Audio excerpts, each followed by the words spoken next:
The silence of the Ataraxia Corp headquarters at 3:14 a.m. was a special kind of silence. It wasn't empty. It was heavy, humming with the ghost energy of 1,000 sleeping computers and the faint, ozonic scent of immense electrical power held in stasis. This was the world Arthur Pendelton patrolled. At 82, his steps were slow but deliberate. His gait a gentle shuffle that knew every inch of the polished concrete floors. He wasn't just a night watchman. He was the building's quiet confessor, its nocturnal witness. His uniform, a size too large, was immaculate. His silver hair, thin but neatly combed, shone under the cold LED strips that lined the hallways. In a small security booth by the main entrance, nestled between a bank of intimidating monitors he rarely looked at, sat a single, extraordinary plant. It was an orchid, a ghost orchid, but of a variety no botanist would recognize. Its petals were a spectral white, almost translucent, and it bloomed with a fierce defiance against the sterile, climate-controlled air. He called it Ilara's hope. It was the last living piece of his wife he had. Tonight, his patrol route took him past the company's crown jewel and its most expensive failure, the Biodome, a 6-story glass sphere in the center of the campus. It was meant to be a self-sustaining ecosystem, a testament to Ataraxia's genius in AI-driven environmental control. But it was dying. Inside the sphere, under the glow of $1 million simulated sun, the exotic flora from the Amazon to the Congo were yellowing, their leaves curling like burnt paper. The air, meant to be thick with life, smelled of decay. Kalen Vance, the 32-year-old CEO of Ataraxia, saw it every day from his penthouse office. He saw on the live data feeds that covered one wall of his minimalist space charts showing soil pH, humidity, nutrient levels, all screaming red alerts. He had fired 3 teams of top-tier botanists and data scientists. He'd installed more sensors, more algorithms, more everything, and still it died. The Biodome was a mirror of his own career. A meteoric rise followed by a baffling, inexplicable rot. The investors were getting nervous. Their whispers followed him down the hallways like the rustle of dead leaves. Arthur stood outside the glass, his breath fogging a small patch at eye level. He didn't see data points. He saw thirsty roots, suffocating soil, and lonely plants. He saw a forest that had forgotten how to speak to itself. He'd seen this before in a patch of clay-heavy soil behind his first home, the one he shared with Ilara. The experts had said nothing would grow there. Ilara had just smiled, handed him a spade, and said, "The earth is just waiting for the right conversation." He looked at the intricate network of pipes and misters, the automated nutrient injectors. They were shouting at the soil, but they weren't listening to it. Arthur pulled a small, worn leather-bound notebook from his breast pocket and a stub of a pencil. He scribbled a few words on a loose page. Soil is too dense. No aeration. The worms can't breathe. Check the mycorrhizal network. It's silent. He folded the note, walked to the main entrance of the dome, and slipped it under the door, a message in a bottle tossed into an ocean of technology. He knew it was a foolish gesture. He was just a night watchman, an invisible old man, but he had to try. The forest was crying for help, and he was the only one who seemed to hear it. The note, as Arthur expected, did not start a revolution. A cleaner, humming along to music from her earbuds, found it during the 6 a.m. sweep. Seeing the shaky, pencil-written script, she dismissed it as a lost note from a visitor's child or perhaps the ramblings of a senile mind.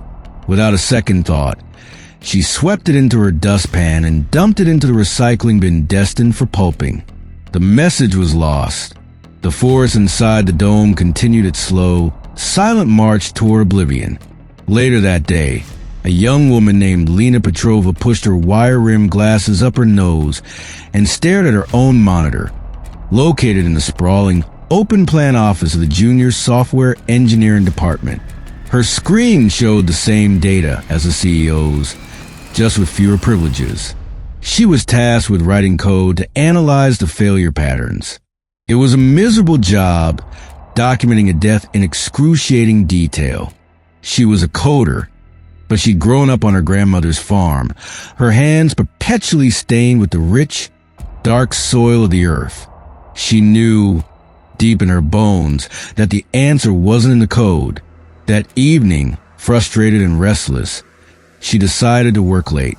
The office emptied out, the loud hum of collaboration replaced by the quiet hum of servers.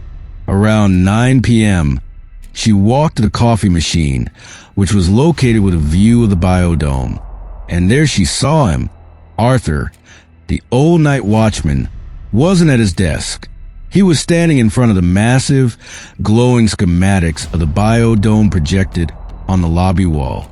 He was holding a magnifying glass, an actual old-fashioned magnifying glass, to the screen, his brow furrowed in intense concentration. He'd occasionally make a note in his little leather book. Lena froze, fascinated. She had seen him on his rounds, always a polite nod and a soft, good evening. She thought of him as a fixture, part of the building's furniture. But this was different. He wasn't just looking, he was studying. He was interrogating the plans with a focus she hadn't seen in any of the high-paid consultants who had paraded through the office. She was about to approach him when his supervisor, a burly man named Henderson with a chip on his shoulder, came by. "Pendleton, what do you think you're doing?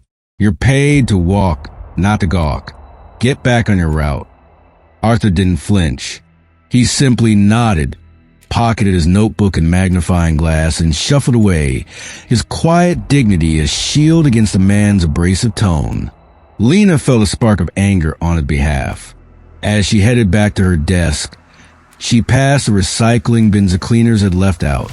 A flicker of something, a folded piece of paper with that same shaky handwriting, caught her eye, curiosity overriding protocol. She reached in and pulled it out. She unfolded it. Soil is too dense. No aeration. The worms can't breathe. Check the mycorrhizal network. It's silent. Lena read it once, then twice. Mycorrhizal network. The symbiotic relationship between fungi and plant roots. It was a term she hadn't heard since her university biology classes. It wasn't something you could measure with a humidity sensor. It was about life. She looked from the note to the dying dome, then back to her screen full of useless data. A wild, improbable idea began to form in her mind. This old man, he saw things they didn't. He was listening to a different frequency. The next evening, Lena waited for Arthur. She brought 2 cups of tea from a fancy machine, the kind the executives used. She found him in his booth, carefully polishing the leaves of his orchid with a soft cloth. "Mr. Pendleton?" she began, her voice tentative. Arthur looked up, his eyes a pale, gentle blue. He seemed surprised to be addressed by name. "Miss Petrova." "Please call me Lena. I brought you some tea." She held out a cup. "And I found this." She placed a rescued note on the counter between them. Arthur looked at the note, then at her. A flicker of emotion, surprise, disappointment, crossed his face before being replaced by a placid calm. "Ah, yes, a foolish thought. Pay it no mind." "I don't think it's foolish," Lena said, her voice gaining confidence. "I think it's brilliant. We have 1 million sensors in there, but none of them are checking for life, for the connections between things." She gestured to his orchid. "Like this. It's beautiful. You must be a wonderful gardener." A rare, small smile touched Arthur's lips. "My wife, Ilara, was a gardener. I was just her assistant." He looked at the flower with a deep, aching tenderness.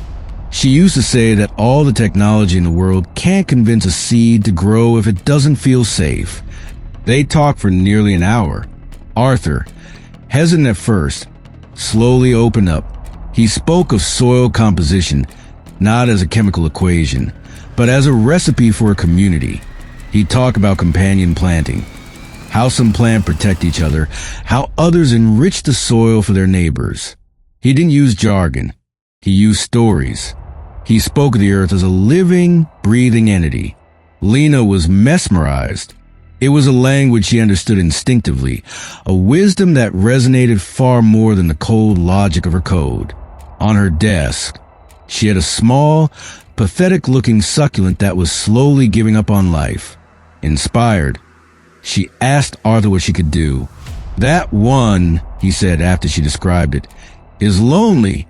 It needs a friend. Find a small jade plant and pot them together. And put a little gravel at the bottom of the pot. It needs to feel like its feet aren't wet." The next day, Lena bought a tiny jade plant and a small bag of aquarium gravel. She felt a little silly, following the advice of the night watchman against all the horticultural blogs she'd read. She repotted her succulent, placing its new friend beside it. A week passed. The biodome continued its decline. Kaylin Vance grew more haggard. But on Lena's desk, something remarkable happened.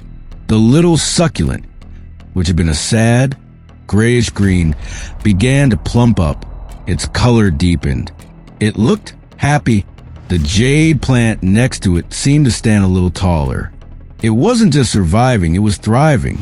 Lena stared at the two plants, then looked out at the 6-story glass tomb. The answer wasn't in the data. The answer was in a quiet old man who spent his nights polishing the leaves of his late wife's orchid. And she knew, with a certainty that terrified and thrilled her, that she had to do something. The crisis reached its boiling point on a Tuesday. A sleek, black car delivered a letter from their primary investor, a man whose patience had finally evaporated. The letter's ultimatum was cold and clear. Show a tangible turnaround in the biodome project within 30 days, or the funding that constituted 40% of Ataraxia's operating budget would be pulled. The news ripped through the executive wing like a shockwave. Kaylin Vance called an emergency meeting.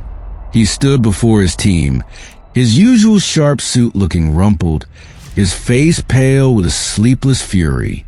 Another week, another $1 million wasted, he seethed, slamming a tablet onto the polished mahogany table. It cracked. No one flinched. The latest report from the experts at Omni Botanic suggests we recalibrate the atmospheric ionizers. Does anyone here even know what that means? Does anyone have a single idea that doesn't involve buying another useless $1 million machine? The room was silent. The executives stared at the table, at their hands, anywhere but their enraged CO. In a final, desperate act of fury, Kaylin pointed a trembling finger at the current head of the biodome project. "You're fired. Get out." The man, a renowned botanist with a string of degrees, simply nodded, gathered his things, and walked out of the room, his face a mask of weary resignation. He was the fourth one. The silence that followed was even heavier. Kaylin sank into his chair, rubbing his temples. "I'm surrounded by the best minds in the world, and we're being defeated by houseplants." It was then that Lena, who had been brought in to take notes, did the bravest thing she had ever done. She stood up, her heart hammered against her ribs. Every eye in the room swiveled to her, the junior coder, the intern-level nobody. "Mr. Vance," she said, her voice surprisingly steady. "What if the problem isn't the technology?" Kaylin looked up, his expression a mixture of irritation and exhaustion. "Then what is it, Petrova? Bad karma? Mercury in retrograde?" "It's the approach," she pressed on, emboldened by her own audacity. "We're treating it like a machine. But it's not. It's a living system, a community. And we've forgotten the language it speaks." A senior VP snorted. "The language of plants? Are you suggesting we hire a psychic?" "No," Lena said, shaking her head.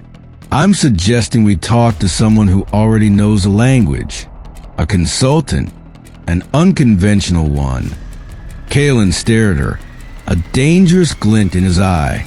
He was desperate, but he was also a man who hated being made a fool. I'm listening. Who is this guru of yours? Some crystal-wielding shaman from Sedona? Lena took a deep breath. His name is Arthur Pendelton. He's been with the company for 15 years. He has more experience with living systems than anyone in this room. The VP of Operations, a man named Marcus Thorne who had a vested interest in the expensive tech contracts, laughed out loud. Pendleton? You mean the night watchman? Lena, the old man who shuffles down the halls? Is this a prank? Lena's cheeks burned, but she held her ground. His shuffling takes him past that dome every night. And unlike us, he's been watching, really watching. He sees things we don't. Kalen was silent. He looked from the sneering face of his VP to the earnest, defiant expression of the young coder. It was absurd. It was insane. But it was also the only new idea he had heard in 6 months. Every other option was just a more expensive version of failure. Fine, he said, the word dropping like a stone in the silent room. Set it up.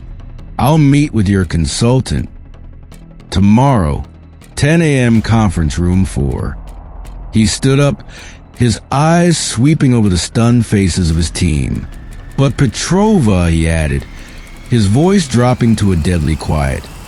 If this is a waste of my time, you'll be cleaning out your desk right behind him. Conference room 4 was all glass, chrome, and black leather. It was a room designed for power plays and multi-million-dollar deals. At 9:59 a.m., Kalen Vance swept in, flanked by Marcus Thorne and 2 other skeptical VPs. They saw Lena standing nervously by the smartboard, and next to her, holding a simple, worn tweed cap in his hands, stood Arthur Pendelton. He wore his Chris security guard uniform, his posture straight, his expression calm. Kalen stopped dead. The reality of the situation hit him. He was about to take advice on his flagship billion-dollar project from the company Janitor. No, the night watchman.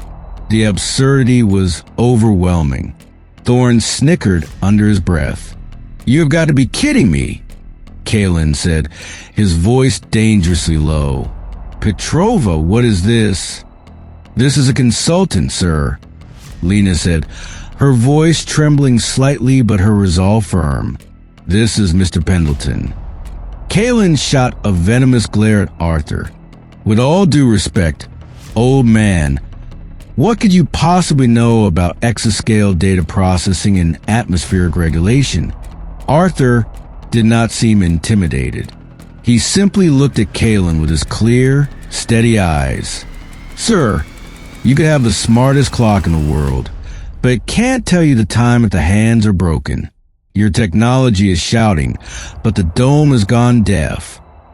He then walked past the stunned executives to the floor-to-ceiling window that overlooked the sickened biodome. He raised a gnarled finger and pointed to a single Dracaena plant, its leaves pathetic brown. Look there, he said, his voice soft but resonant. That leaf isn't dying from a lack of nitrogen. It's dying of loneliness. Its fungal partner in the soil is dead. The entire network, the wood wide web as some call it, has collapsed. You are watering a graveyard and expecting a forest. Marcus Thorne stepped forward. That's sentimental nonsense. Our sensors indicate. Your sensors, Arthur interrupted gently, turning to face him, can tell you the temperature of the water, but they can't tell you if the plant is thirsty. They measure data, not life. You build a prison and are shocked the inmates are unwell.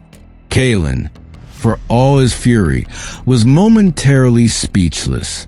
The old man spoke with an authority that belied his uniform. It wasn't the jargon of scientist, but the certainty of a master craftsman. This is a waste of time, Thorne declared, looking at Kalen. "Let's go." Kalen was about to agree to end this farce and fire the girl who started it. But then he looked into Arthur's eyes. He saw no fear, no arrogance. He saw a deep, profound sadness for the dying plants. He saw a lifetime of knowledge etched into the lines on the old man's face. Desperation warred with pride. Desperation won. "What's your solution, then?" Kalen asked, crossing his arms. "Sing to them? Play them Mozart." Arthur met his gaze. "Give me 1 week," he said, his voice even, "and 1 bed, the sickest one you have. Bed 7 by the southern wall, the one the consultants have written off as completely dead." He held up his hands, calloused and wrinkled. No technology, no sensors, no nutrient injectors, just these, and a wheelbarrow. The executive stared, dumbfounded. It was the most ludicrous proposal they had ever heard. Kalen looked at Arthur, then at the dying dome, then back at Arthur. It was career suicide. It was madness. It was also impossibly the only thing that felt real. 1 week. Kalen heard himself say, "You get 1 bed. Lena, you're his project manager. See that he gets what he needs." He turned and walked out of the room without another word, leaving his VPs staring in stunned disbelief at the old night watchman who had just been put in charge of saving their company. The news spread through Ataraxia Corp like a virus. The night watchman was now running an experiment in the biodome. It was a joke of the day, whispered over coffee and in Slack channels. Marcus Thorne made sure to amplify the ridicule, framing it as a sign of their CEO's impending breakdown. Arthur was unfazed.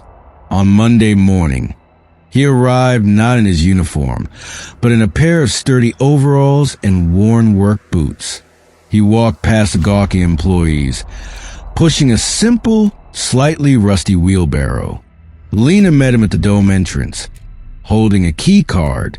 Their first obstacle was Henderson, the head of security. "Hold it right there, Pendleton," he barked, blocking their path. "My guards are not permitted to bring in outside contaminants. Corporate policy." "He's not a guard today, Henderson," Lena stated, her voice sharp. "He's a consultant on direct orders from the CEO." "He can't bring in that wheelbarrow," Henderson insisted, pointing a thick finger. "It's probably covered in God knows what." Arthur simply smiled. "You are quite right, Mr. Henderson. Cleanliness is important." He then proceeded to the sanitation station and, with meticulous care, sterilized the wheelbarrow, the spade, and the soles of his boots, following the protocol more carefully than any of the scientists had. Henderson was left sputtering, with no rules left to enforce. Inside, Arthur went straight to bed 7. It was a patch of earth, so lifeless it looked like. The soil was dry, cracked, and sterile. The first thing he did was not add water or fertilizer. He took a spade and began to dig, turning the soil over and over, breaking up the dense, compacted clay. It was hard, slow work. Next, he went to the corporate cafeteria. He ignored the hydroponic lettuces and went straight to the compost bins in the back. He filled his wheelbarrow with coffee grounds, vegetable peels, and eggshells. The kitchen staff stared at him as if he were mad. He wheeled the garbage back to the dome and began working it into the soil with his bare hands. His last trip was to a small, forgotten patch of lawn behind the parking garage. There, he dug up a bucket full of common earthworms. Back in the dome, he gently released them into his prepared bed. For the rest of the week, that was his routine. He would arrive, tend to his small plot, turn the soil, and talk to it. Employees would press their faces to the glass, watching the old man pat the dirt and whisper to it as if it were a sleeping child. Thorne would walk by with potential clients, pointing at Arthur and laughing. And here we have our alternative strategies division. On Friday afternoon, Kalen Vance stood in his office, the ultimatum letter from the investor feeling like a lead weight in his pocket. He looked down at bed 7. It looked just as it had before, a patch of dirt. He felt a fool. The experiment was a failure. He had bet his company on the ramblings of a senile old man. He turned away in disgust. But Lena, watching from a different angle, saw it. She grabbed a pair of binoculars from a scientist's abandoned desk and focused them. And there, nearly invisible against the dark brown earth, was a tiny speck of impossible, brilliant green. A single sprout, no bigger than her pinky nail, was pushing its way up through the soil. She zoomed in, her breath catching in her throat. It was a cotyledon, the first 2 leaves of new life, in a dome filled with millions of dollars of dying flora. In a plot everyone had declared dead, Arthur Pendelton had accomplished a miracle. One small, perfect, defiant sprout. The sprout became a secret pilgrimage site. At first, only Lena knew. Then, she showed a trusted colleague. Soon, a handful of junior engineers and office staff would find excuses to walk past the dome, stealing glances at the tiny green shoot in bed 7. It was a small rebellion of hope against the overwhelming narrative of failure. The rest of the dome, under the purview of Marcus Thorne's automated systems, continued to wither. The contrast was becoming stark, undeniable. Kalen noticed a change not in the data, but in the people. He saw the hushed conversations, the quick looks toward the dome. One night, unable to sleep, he left his empty penthouse and walked down to the silent campus. Drawn by an impulse he didn't understand, he went to Biodome. Through the glass, he saw Arthur. He wasn't digging or watering. He was sitting on an overturned bucket beside his plot, a thermos of tea in his hand, simply watching. The dome simulated moonlight cast a long shadow behind him. He looked like a guardian, a sentinel. Kalen entered the dome, his expensive leather shoes making no sound on the grated floor. "Working late, Mr. Pendleton?" Arthur turned, unsurprised.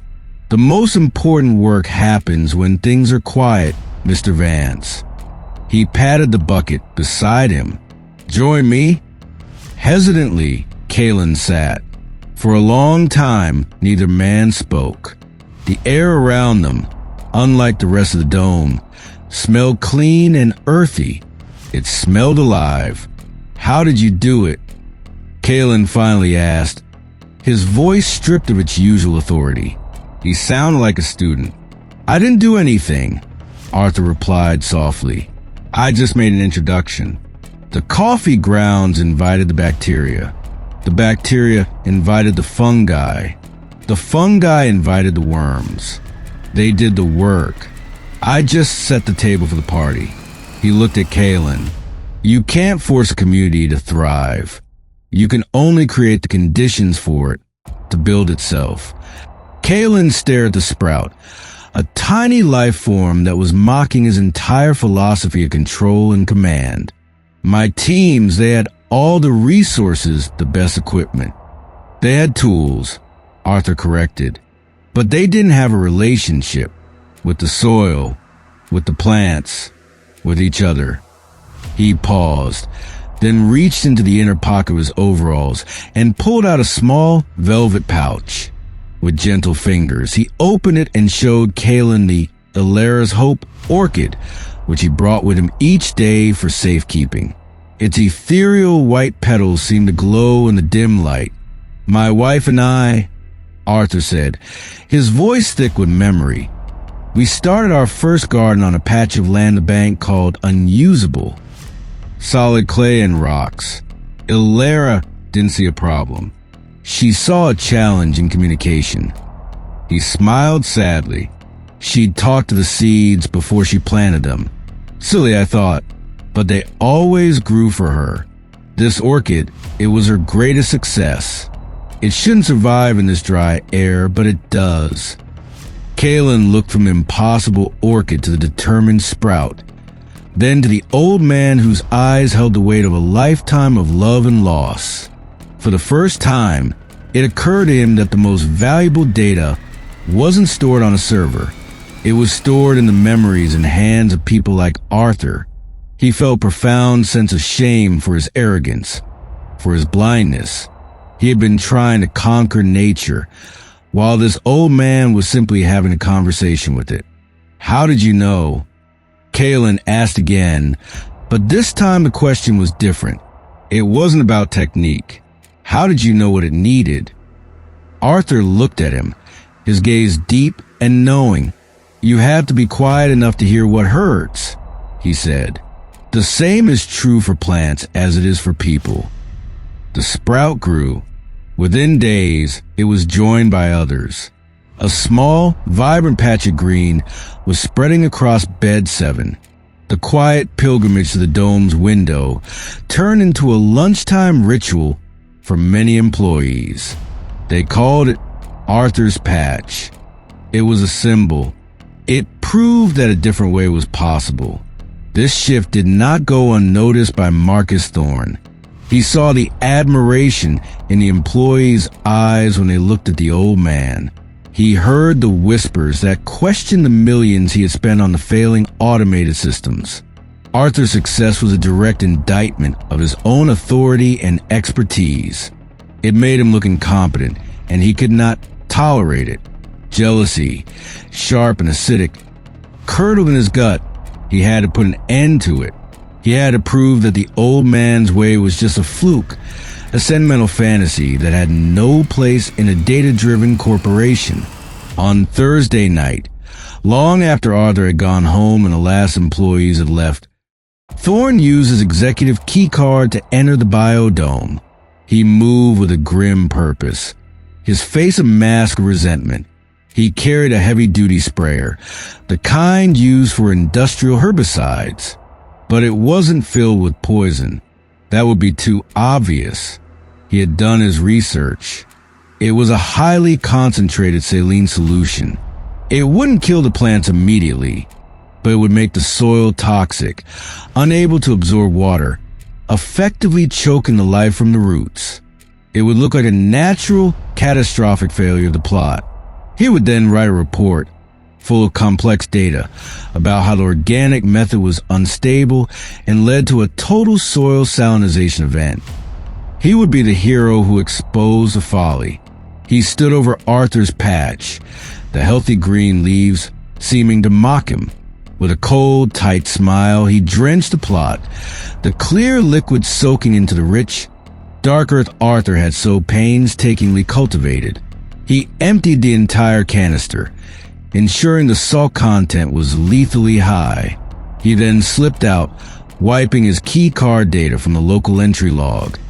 A simple trick for a man who knew the system's backdoors.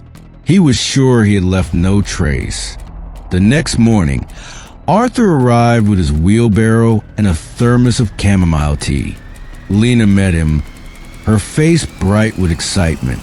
"Arthur, you have to see. A tiny tomato plant has started to flower." But as they entered the dome, the words died in her throat. The vibrant green of Arthur's patch was gone. The leaves were wilted, curled, and turning a sickly brown-black. The soil, once dark and moist, was crusted with a faint white film. The air smelled sharp and sterile, like a chemical spill. The little tomato flower had collapsed, its petals already shriveling. Lena gasped, her hand flying to her mouth. "What happened?" Arthur knelt down, his movements slow and pained, as if his own heart had been poisoned.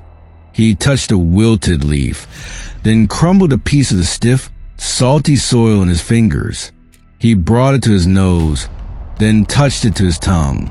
His face, usually so calm, hardened with a deep, sorrowful understanding. He didn't look angry. He looked heartbroken. "Someone," he said, his voice low, gravelly whisper, has salted the earth. Lena's heartbreak quickly turned to cold fury. This wasn't a random system malfunction. This was an attack. It was a deliberate act of cruelty aimed not just at the plants, but at the gentle old man who had nurtured them, while Arthur, with a heavy heart, began the painstaking work of remediation, bringing in fresh water to try and flush the salt from his poison plot. Lena went to work. She knew Thorne was behind this. She had seen the venom in his eyes whenever he looked at Arthur, but she needed proof. She went to her desk and opened the building's master security log. As she suspected, Thorne had wiped the local entry data for the dome's door. It was a clean job. For any normal audit, it would look like the door hadn't been opened all night. But Lena wasn't a normal auditor. She was a coder. She knew that even deleted data leaves a ghost. She didn't look at the door logs. Instead, she accessed the network data for the dome's internal lighting system. The lights were on a smart grid, adjusting their intensity based on ambient light and motion sensors to save energy. At 11:42 p.m., the lights in Zone 2, the area directly over Bed 7, had subtly brightened for 7 minutes. The exact amount of time it would take for the motion sensor to register movement and then dim again. It was something, but it wasn't enough. It didn't place Thorne in the room. Lena dug deeper, her fingers flying across the keyboard. She cross-referenced the lighting data with the building's HVAC logs. At 11:43 p.m., the air circulation unit in Thorne's executive office, 2 floors up, had momentarily paused and then restarted. It was a barely perceptible flicker in the system, the kind that happens when a large amount of power is drawn from the same circuit. Like, for instance, the power drawn when an executive remotely accesses a secure system to wipe a security log. It was the digital fingerprint, the ghost in the machine. She compiled her findings, the lighting logs, the HVAC data, and a chart showing that Thorne was the only executive with both the access privileges and the registered office on that specific power circuit. She printed it all out, her hands shaking not with fear, but with righteous indignation. She didn't email it. She didn't send it up the chain of command. She walked straight to Kalen Vance's office. His assistant tried to stop her, but Lena walked right past, not even breaking her stride. Kalen looked up from a stack of dismal financial projections, his face a mass of irritation. Petrova, what is it now? I've heard about the plot. The experiment is over. No, Lena said, her voice ringing with conviction as she slapped the file down on his desk. It's not over. It was sabotaged, and this is the man who did it. Kalen looked at her, then down at the file. He opened it. He read the first page, his brow furrowed. He read the second, and his expression began to change. The irritation was replaced by a slow-burning rage. He saw the cold, calculated malice in the data. He saw the betrayal, not just of the project, but of the flicker of hope he had allowed himself to feel. He remembered Arthur's words, "You have to be quiet enough to hear what hurts." And right now, the entire company felt like it was screaming. He closed the file, his knuckles white. He looked at Lena, his eyes like chips of ice. "Call an emergency board meeting," he said, his voice dangerously calm. "Get everyone in the main conference room. Now, and make sure Marcus Thorne is front and center." The emergency board meeting was tense. The board members, a collection of stern-faced men and women who represented the money behind Ataraxia, filed in, their expressions a mixture of impatience and concern. They assumed they were there to discuss the final nail in the biodome's coffin. Marcus Thorne arrived looking smug, carrying a tablet loaded with his prepared report on the failure of sentimental horticulture. He sat near the head of the table, ready to deliver the killing blow to Kalen's ill-advised experiment. Kalen entered last, followed by Lena. He didn't take his seat. He stood at the head of the table, the file in his hand. "Thank you all for coming on short notice," he began, his voice devoid of emotion. "We're not here to discuss the failure of the Bed 7 experiment. We're here to discuss an act of industrial sabotage perpetrated by a member of our executive team." A ripple of shock went through the room. Thorne's smug expression faltered, replaced by a flicker of alarm. "Yesterday," Kalen continued, "Plot 7 was deliberately destroyed, and the man responsible is in this room." He paused, letting the weight of his words sink in. He then looked directly at Thorne. "Marcus, would you care to explain your whereabouts at 11:42 last night?" Thorne forced a laugh. "Kalen, this is absurd. I was at home." "Of course. This is a pathetic attempt to shift blame for your pet project's failure." "Is it?" Kalen said softly. He nodded to Lena, who tapped a key on her laptop. The main screen at the front of the room lit up, displaying the data she had compiled. It showed the motion-activated lighting logs from Zone 2. It showed the power surge from Thorne's office circuit. It showed his security credentials as the only ones capable of executing the log wipe. The data was simple, elegant, and irrefutable. It was a story told in code, and its conclusion was damning. Thorne's face went white. The blood drained from it, leaving a pasty, grayish mass of pure panic. That's circumstantial. It proves nothing." "Then perhaps this will," Kalen said.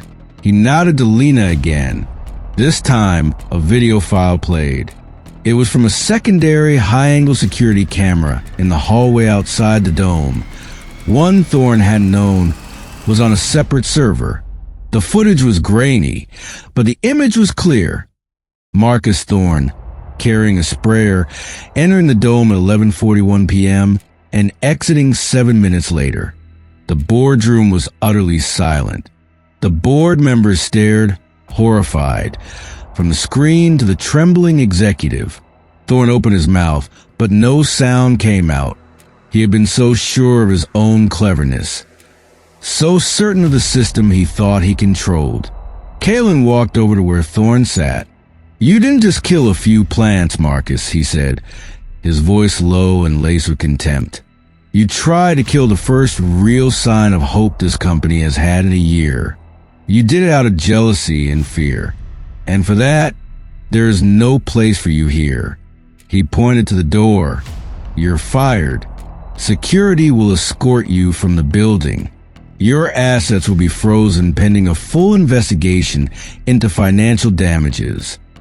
Thorne, utterly defeated, stood up and, without looking at anyone, walked out of the room where 2 security guards were waiting.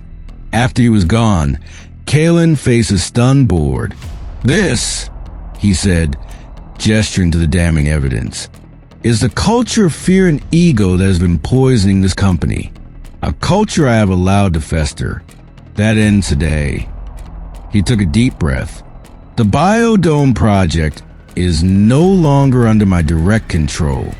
I am officially handing it over to the only person who has demonstrated an ability to create life instead of just measuring it."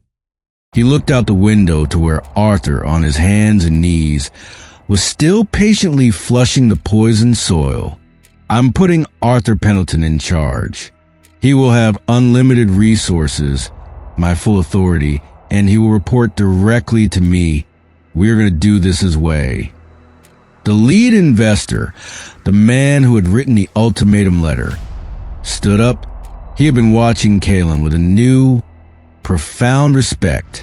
"It's the boldest and best decision you've made since you took over this company, son," he said. "The board is with you, unanimously."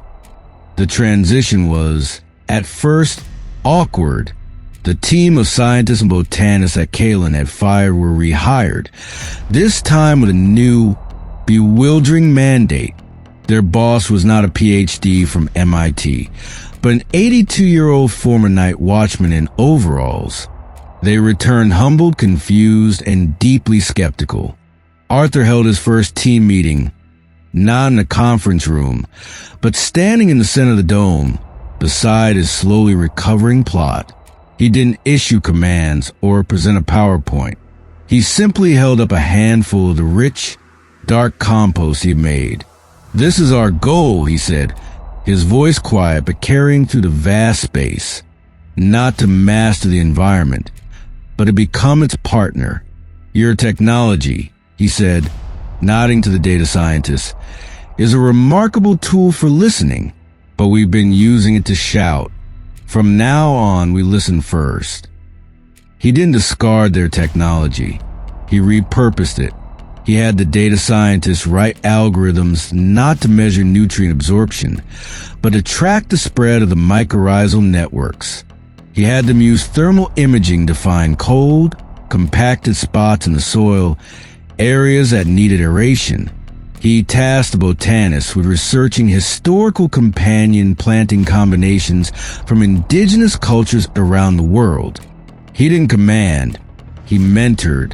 He would walk with the lead botanist, a woman named Dr. Eris, and point out the subtle curl of a leaf. "She's not getting enough sun here," he'd say. "Her neighbor is too tall. She needs a friend who stays low to the ground."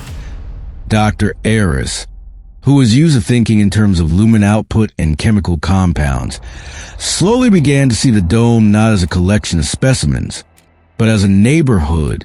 The work was slow and methodical. They ripped out the automated injectors. They brought in tons of organic material. They started massive compost piles and worm farms. The employees of Ataraxia would watch, fascinated, as their pristine, sterile campus began to incorporate the beautiful, messy reality of nature. The dome began to change. The scent of decay was replaced by the smell of damp earth, of chlorophyll, of blossoms. The uniform green of the initial planting was replaced by a chaotic, vibrant tapestry of colors and textures. Plants grew not in neat rows, but in sprawling, interconnected communities. The air grew thick and humid, buzzing with the sound of pollinators they had introduced. It was no longer a silent museum. It was a jungle. One afternoon, Arthur brought the Lara's Hope orchid from a security booth and found a place for it on the trunk of a large fig tree, nestled in a patch of moss. He knew it was time. The dome was finally safe. A week later, Lena rushed to find him. "Arthur, you have to come see." He followed her to the fig tree. There, nestled in the moss, the ghost orchid had produced a new bloom. But this one was different from all the others. At the very center of its spectral white petals was a single, tiny, perfect teardrop of blushing pink, a color it had never shown before. It was as if the orchid, feeling the life of the thriving jungle around it, was finally happy enough to blush. The dome wasn't just restored. It was alive in a way it had never been before, producing something new, something unexpected, something beautiful. It had found its joy.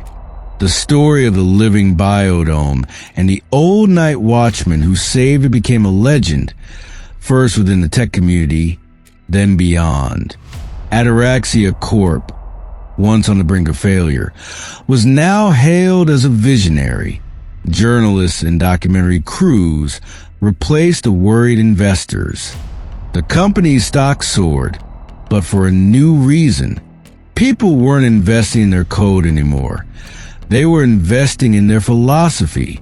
Kalen Vance, transformed by the experience, rebranded the entire corporation. The sleek, sterile logo was replaced by one that incorporated a leaf and a circuit board intertwined.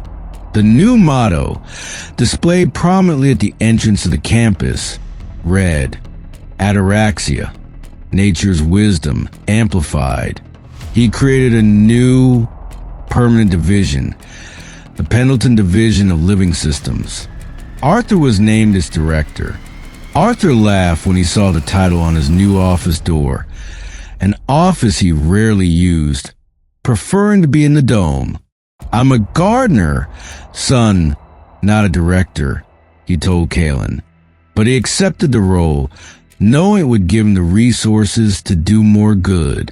His first act as director was not to hire more scientists, but to work with Kalen to establish the Arthur Pendelton Foundation, a non-profit funded by a percentage of Ataraxia's profits. Its sole mission was to build and support community gardens in underserved urban neighborhoods and schools.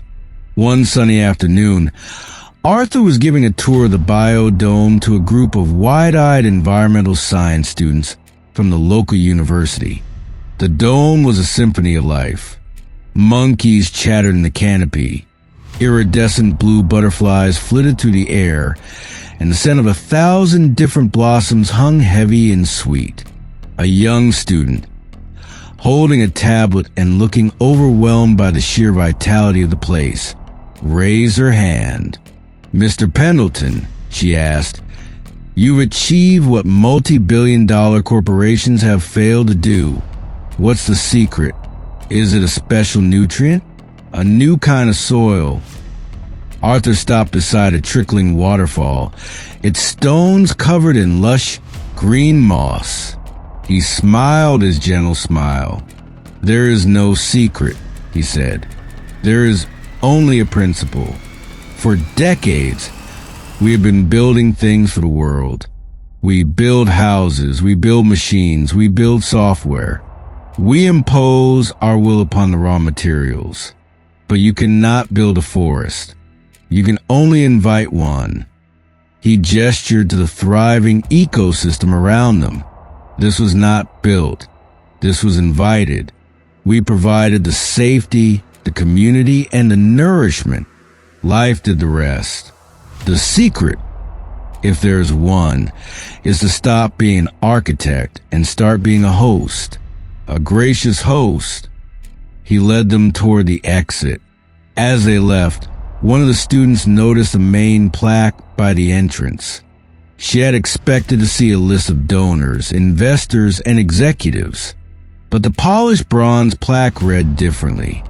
It was titled, "The Community of the Dome," and below in elegant script were not human names, but the Latin names of the key species: Ficus bengalensis, Philodendron gloriosum, Attacus atlas, Lumbricus terrestris, and at the very bottom, a single line, and all the unseen microbes, fungi, and partners who make our life possible.